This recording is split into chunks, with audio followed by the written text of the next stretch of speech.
Baik, jumpa lagi bersama saya, Elizabeth Susi Canggung. Saya mahasiswa semester 4 dari Stipa Santo Cyrillus Ruteng. Kali ini saya akan menjelaskan apa arti dari sakramen Krisma.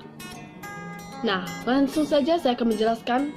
Sakramen Krisma adalah sakramen yang diberikan oleh umat beriman sebagai sakramen kedewasaan iman akan Yesus Kristus yang telah siap mewartakan kerajaan Allah. Nah, tujuan dari sakramen Krisma ini adalah suatu tanda rahmat Allah yang dicurahkan kepada setiap orang melalui Roh Kudus. Pendewasaan iman dalam artinya adalah di mana seseorang yang menerima sakramen Krisma akan lebih dewasa dalam imannya dan lebih bertanggung jawab akan iman dan kepercayaannya sendiri. Media yang digunakan dalam sakramen Krisma ini adalah yang pertama minyak, yang kedua pengurapan tangan, yang ketiga materai, dan yang terakhir adalah lilin. Pertama, minyak.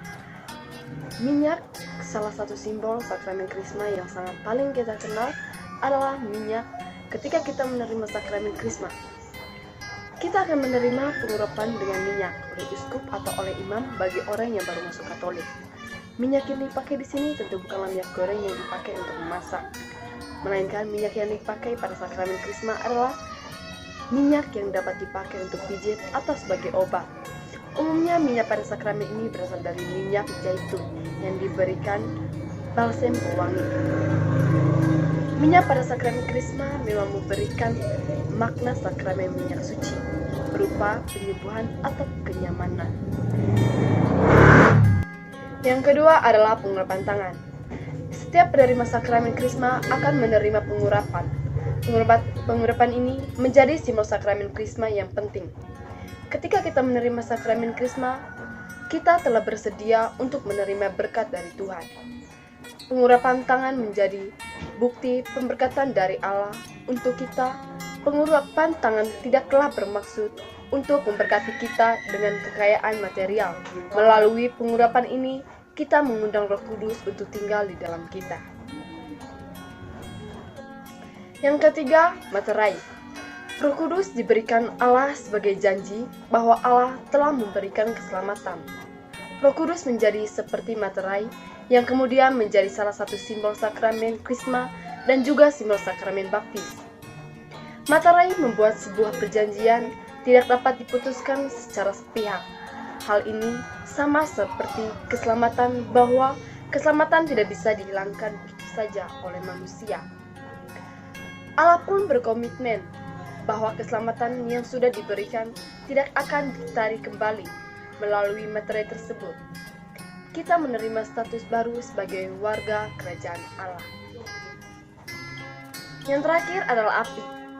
Tentu kita tahu kisah Pentakosta yang dikisahkan di dalam kitab Kisah Para Rasul.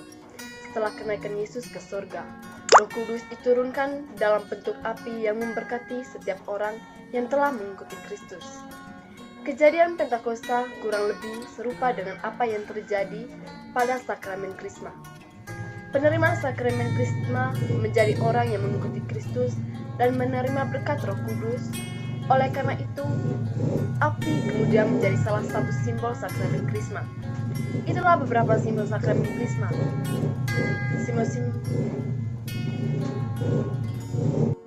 Pada umumnya, tata upacara penerimaan sakramen Krisma ini dari setiap wali calon penerimaan Krisma akan meletakkan tangan kanan ke atas bahu calon dan menyebutkan namanya kepada uskup.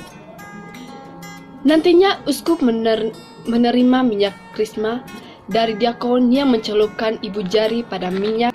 Manfaat dalam sakramen Krisma ini adalah, dalam sakramen Krisma terdapat 5 rahmat, yaitu menjadi anak Allah, lebih teguh dalam Kristus, menambah karunia Roh Kudus, mengikat kita lebih sempurna dengan gereja, serta menganugerahkan kekuatan Roh Kudus. Demikian penjelasan singkat dari saya mengenai sakramen Krisma. Saya mengucapkan limpah terima kasih.